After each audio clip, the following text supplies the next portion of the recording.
ایک نیک اور مالدار شخص نے اپنا قصہ لکھا ہے۔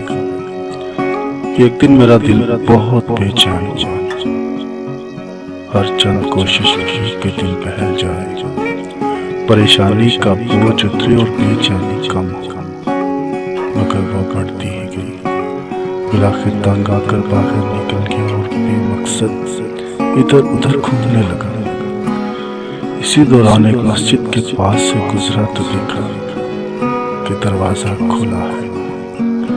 فرض نمازوں میں سے کسی کا وقت نہیں تھا۔ میں بے ساختہ مسجد میں داخل ہوا کہ وضو کر کے 2-4 رکعت نماز ادا کرتا ہوں، ممکن ہے دل کو راحت ملے۔ وضو کے بعد مسجد میں داخل ہوا تو ایک صاحب کو دیکھا، خوب رو رو کر گر گڑا کر دعا مانگ رہے ہیں اور کافی بے قرار ہے۔ غور سے ان کی دعا سنی تو قرضہ اتارنے کی فریاد میں تھے۔ ان کو سلام کیا، مصافحہ کیا، قرضے کا پوچھا، بتانے لگے کہ آج ادا کرنے کی آخری تاریخ ہے، اپنے مالک سے مانگ رہا ہوں۔ ان کا قرضہ چند 1000 روپے کا تھا، وہ میں نے جیب سے نکال کر دے دی۔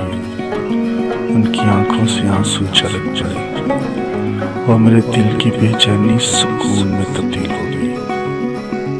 میں نے اپنا وزٹنگ کارڈ نکال کر پیش کیا کہ آئندہ جب ضرورت ہو مجھے فون کر لیں، یہ میرا پتہ ہے اور یہ میرا فون نمبر۔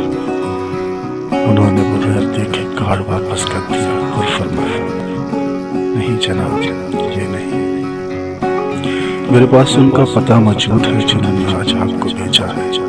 میں کسی اور کا پتہ جیب میں رکھ کر ان کو ناراض نہیں کرتا۔